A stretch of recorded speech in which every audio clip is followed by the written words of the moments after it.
Bangladesh consulate general জেদ্দায় July beyond borders শীর্ষক শিরোনামে আলোচনা এবং রেমিটেন্স যোদ্ধা দিবস ২০২৫ উদযাপন। সৌদি আরব জেদ্দা থেকে জামাল হোসেন স্বপনের পাঠানো তথ্য ভিডিও চিত্রে দেখুন বিস্তারিত। Bangladesh consulate general Jeddah Saudi আরবের উদ্যোগে ৩০ জুলাই ২০২৫ তারিখে যথাযোগ্য মর্যাদায় ও ভাব গাম্ভীর্যের সাথে জুলাই বিয়ন্ড বর্ডার্স শীর্ষক শিরোনামে আলোচনা এবং রেমিটেন্স যোদ্ধা দিবস ২০২৫ পালন করা হয়।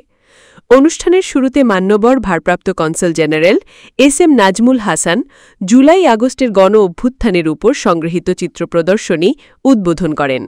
অনুষ্ঠানের শুরুতেই মহান মুক্তিযুদ্ধ, জুলাই আগস্ট গণ অভ্যুত্থানে আত্মোৎসর্গকারী শহীদসহ সকল স্বাধিকার আন্দোলনের শহীদদের স্মরণে দাঁড়িয়ে ১ মিনিট নীরবতা পালন করা হয়।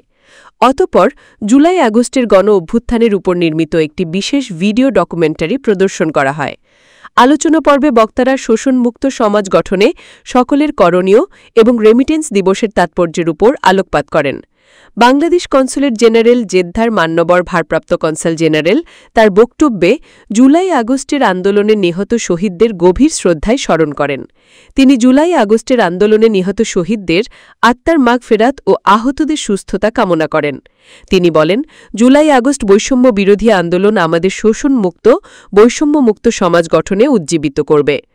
তিনি আরও বলেন, সেই সময় বিদেশ থেকে ১,২০,০০,০০০ প্রবাসী রেমিটেন্স যোদ্ধারা যে অভূতপূর্ব ভূমিকা রেখেছিলেন তা বিশেষভাবে স্মরণীয় হয়ে থাকবে।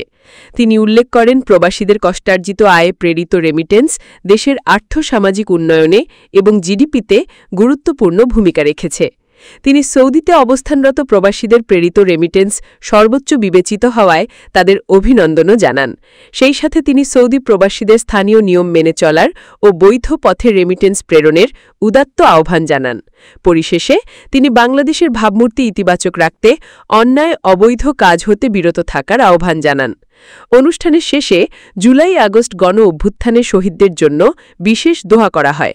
অনুষ্ঠানে কনসুলেটের সকল কর্মকর্তা কর্মচারী, জেদ্দাস্থ কমিউনিটি নেতৃবৃন্দ, স্থানীয় বাংলাদেশি সাংবাদিক বৃন্দ সহ জেদ্দা প্রবাসী বাংলাদেশিগণ উপস্থিত ছিলেন।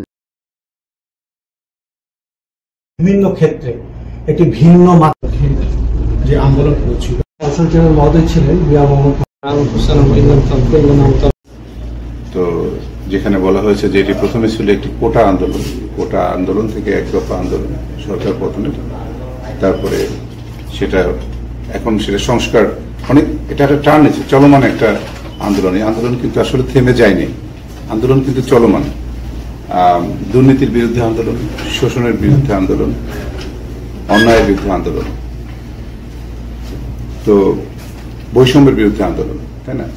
এই বৈষম্য কিন্তু এই যে এই যুদ্ধ কিন্তু আসলে শেষ হয়ে যায়নি, এটা চলমান আছে, হয়তো এটা দীর্ঘদিন চলবে। এটা আমাদের হাউস কাউন্সিলর মহোদয় যেটা বলে